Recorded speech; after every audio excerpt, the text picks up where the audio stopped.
A paz do Senhor Jesus Cristo. Hoje nós iremos meditar em uma palavra que se encontra no Evangelho de João, capítulo de número 9, do versículo 1 até o versículo de número 4, onde diz que Jesus ia caminhando quando viu um homem que tinha nascido cego. E os seus discípulos perguntaram: Mestre, por que este homem nasceu cego? Foi por causa dos pecados dele ou por causa dos pecados dos pais dele? Jesus respondeu: ele é cego, sim, mas não por causa dos pecados dele, nem por causa dos pecados dos pais dele. É cego para que o poder de Deus se mostre na vida dele. Precisamos trabalhar enquanto é dia, para fazer as obras daquele que me enviou, pois está chegando a noite, quando ninguém pode trabalhar. Irmãos,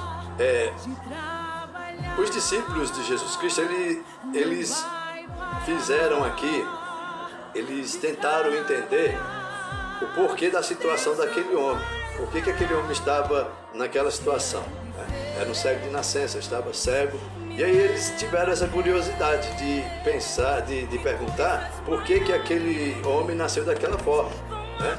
E aí eles quiseram achar uma pessoa culpada por aquela situação daquele homem. E isso é natural do ser humano, que nós sempre procuramos culpar alguém pelas coisas ruins que acontecem na nossa vida. Mas na verdade, muitas vezes as coisas ruins acontecem na nossa vida para que Deus manifeste a sua bondade, porque foi o que Deus fez, o que Jesus falou aqui. Ele nasceu dessa forma para Deus manifestar-se na vida dele. Então Deus é bom e a sua misericórdia dura para sempre, diz a palavra de Deus. E Deus quer manifestar essa bondade nas nossas vidas, certo? Também existe dois fatos interessantes aqui nessa passagem. Quando Jesus diz que devemos trabalhar enquanto é dia e fazer a obra daquele que enviou a Jesus Cristo. Ou seja, Jesus estava dizendo o seguinte: devemos fazer o bem, né, que Deus nos enviou para fazer o bem. Para fazer o bem, enquanto nós temos vida. Esse dia aqui, o dia que Jesus se refere, é a nossa vida em sua brevidade. O que é a nossa vida senão como um dia? Nossa vida, ela é muito passageira, ela é rápida, ela acontece muito rápido aqui na Terra. Nós não sabemos o tempo que nós temos aqui na Terra. Então ela é muito breve, né? Então devemos aproveitar.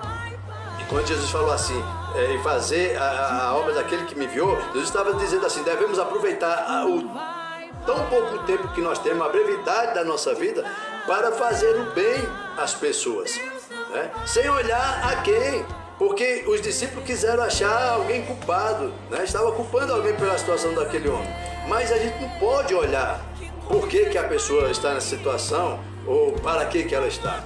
Devemos agir, devemos fazer o bem àquela pessoa, devemos ajudar aquela pessoa.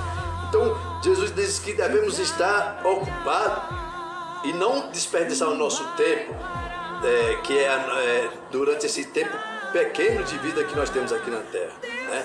A aproximação da morte, irmão, deveria estimular-nos para aproveitar todas as oportunidades de fazer o bem. Ou seja, devia ser esse conhecimento que nós temos, que a nossa vida é tão pouca, tão pequena aqui na Terra, devia estimular o nosso coração a fazer o bem, a procurar fazer a bondade.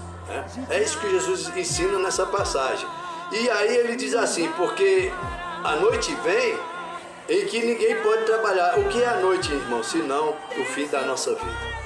A noite aqui Jesus estava se referindo à morte, né? Então assim, a nossa vida é como um dia, ela acaba e logo vem a noite. E quando vem a noite nós não podemos trabalhar. Não tem mais como fazer o bem depois que nós morremos. A Bíblia diz que aquele que morre, ele não sabe mais de nada, até o amor dele foi esquecido, né?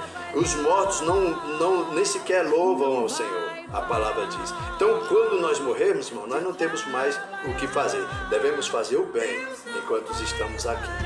Amém? Que Deus abençoe a todos vocês, que dê graça, em nome do Senhor Jesus. Muito obrigado.